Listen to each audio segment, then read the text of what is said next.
अब दूसरा, एडवर्टाइज की कहानी क्या है कि सब लोग एडवर्टाइज कर रहे हैं दुनिया में। अमिताभ बच्चन साहब तो एडवर्टाइज कर करके ही कमा रहे हैं, इतना उम्र में भी। देखो अभी डेयरी मिल्क बिकवा लो इनसे, 2 रुपए का नवरत्न पाउच, 5 रुपए की बोरो प्लस, 400 रुपए का बिनानी सीमेंट का कट्टा, 20 रुपए के दावत राइस, आईसीआईसीआई प्रूडेंशियल का बीमा, मैगी, रूम फ्रेशनर और पेपर क्राई, बच्चों की शॉपिंग, बच्चों का खेल नहीं। और एक दिन तो गुजारो हमारे गुजरात में च्यवनप्राश और कल्याण ज्वेलर का सोना, सबसे शुद्ध सोना, और ज्यादा का वादा, जुपिटर का वादा, चले ज्यादा कम में ज्यादा। समझ आ रहा है कि नहीं? कुछ भी बिकवा लो इनसे। तो जब इतना बड़ा आदमी 45 सालों में इतने पैसे कमाने के बाद भी जब ये एडवर्टाइज कर रहा है, प्रमोशन कर रहा है, तो क्या हम सबको, आम लोगों को भी प्रमोशन करना चाहिए कि नहीं? बोलो। हम लोगों को भी बोलने की ताकत का फायदा लेना चाहिए कि नहीं? हम लोगों को भी लोगों को समझाने में मदद करनी चाहिए कि नहीं करनी चाहिए?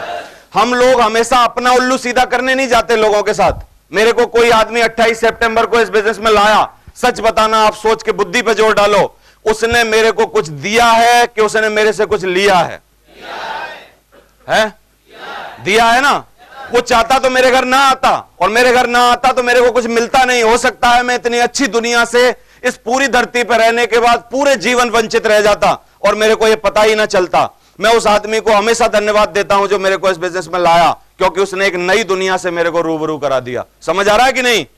तो हम इस बिजनेस में हमेशा लोगों की मदद करने के लिए, उनकी जिंदगियां बनाने के लिए लाते हैं लोगों को। ये कोई ठगने का, फ्रॉड करने का, बेवकूफ बनाने का काम नहीं है। बेवकूफ बनाना, ठगना और फ्रॉड करना तो तब होता जब हम आपसे पैसे ले लेते और बदले में कुछ देते ही ना, तब होता। लेकिन हम आपको बदले में पूरी वर्थ का प्रोडक्ट दे रहे हैं। आपने एक साथ पैसे दिए, एक साथ हमने आपको प्रोडक्ट दे दिया, आपका बचा क्या भाई साहब? कुछ नहीं ना। और जीरो पे हम आपको दुनिया का सर्वश्रेष्ठ काम चालू करवा रहे हैं। लेकिन ये बिजनेस जीरो नहीं है। इसको समझाऊं कैसे है? 0 + U। लगता कुछ नहीं है, लेकिन तुम लगते हो पूरे के पूरे।